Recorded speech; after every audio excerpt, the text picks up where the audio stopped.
Buen día, el día de hoy analizaremos el contrato individual de trabajo.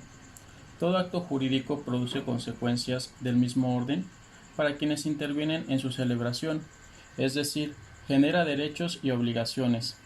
Es importante señalar que, para que dicho acto nazca a la vida jurídica, requiere cumplir con los requisitos esenciales que marca la ley.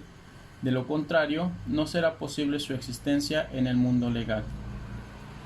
En esta unidad se establecerán los lineamientos de la relación de trabajo, que siempre es obrero-patronal, así como la naturaleza, efectos jurídicos de los contratos laborales. Este medio como instrumento fidedigno que permite la defensa de los derechos de los agentes dentro del trabajo, lo que implica el conocimiento de los derechos y obligaciones por parte del patrón y el trabajador. Derivado de los contratos de trabajo, cualquiera que sea su tipo, se producen derechos y obligaciones para ambas partes. En ese entendido, estudiaremos y analizaremos los contratos existentes en materia laboral. Entre ellos se encuentra el contrato individual de trabajo, que es aquel por virtud del cual una persona se obliga a prestar a otra un trabajo personal subordinado a cambio del pago de un salario. De esta manera se entiende que contrato individual de trabajo es aquel por medio del cual una persona física, el trabajador, se obliga a prestar servicios personales para una persona física o jurídica, que viene siendo el patrón, bajo la obediencia y acatamiento de éste, quien a su vez se obliga a remunerar por estos servicios mediante el pago. Tenemos entonces que el trabajador más el patrón dan como resultado el contrato individual de trabajo. Las características del contrato individual del trabajo son las siguientes.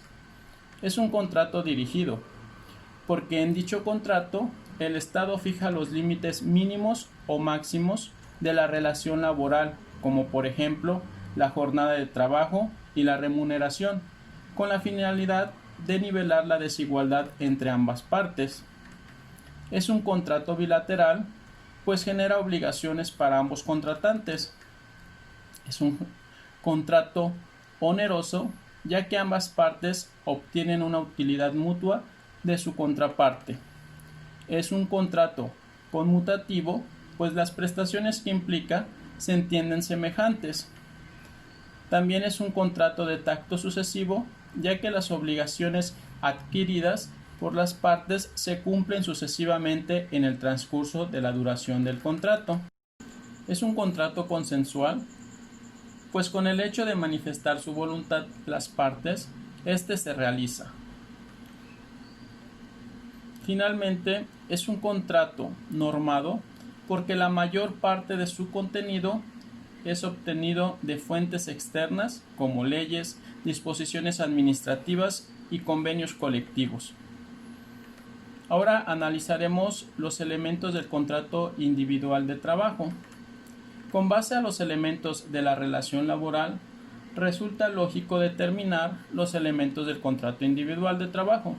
El primero de ellos es el trabajador, quien será la persona física que presta a otra, bien sea física o moral, un trabajo subordinado.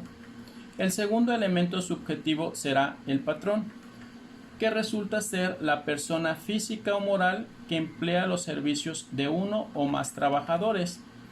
Antes de continuar con los demás elementos del contrato individual de trabajo, es necesario determinar qué se entiende por trabajo. Entendemos por trabajo a toda la actividad humana, intelectual o material, y lo será con independencia del grado de dificultad y preparación técnica que sea demandada por cada profesión u oficio. En este tenor, el trabajo debe presentarse de manera personal. Esto evoca que el trabajo no lo puede presentar otra persona que no sea la que por medio de su voluntad originó el nacimiento del contrato de trabajo, y debe ser subordinado. Esto quiere decir que el trabajador está a las órdenes del patrón en todo lo que concierne a lo que fue contratado. Es decir, que el trabajador solo se encuentra subordinado al trabajo por el cual fue contratado. Finalmente, el último elemento del contrato será la remuneración o pago, que constituye el derecho que tiene de recibir una retribución por la prestación de sus servicios físicos o intelectuales. Ahora analizaremos los tipos de contrato individual que existen. Los tipos de contrato de trabajo que condicionan a sus firmantes a los derechos y obligaciones recíprocos son los siguientes. Contrato por tiempo determinado es aquel en donde se determina el tiempo por el cual el trabajador presta sus servicios al patrón. Contrato por tiempo indeterminado. Este tipo de contrato no se encuentra sujeto a tiempo, es decir, que mediante este contrato el trabajador presta sus servicios sin que éste tenga un vencimiento expreso. Contrato por obra determinada.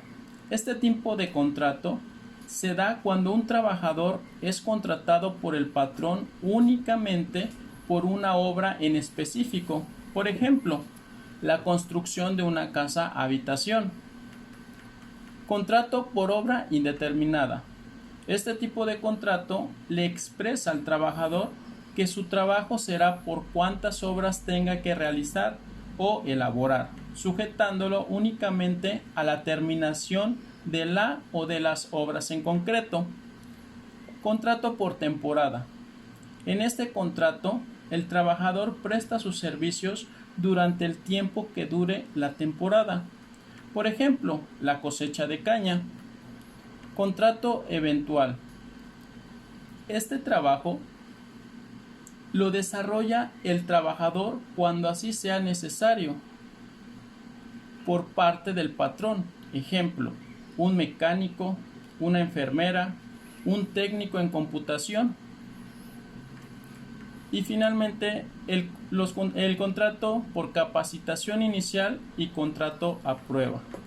De acuerdo a lo establecido por el artículo 35 de la Ley Federal del Trabajo, las relaciones de trabajo pueden ser para capacitación y en su caso podrá estar sujeto a prueba o capacitación inicial.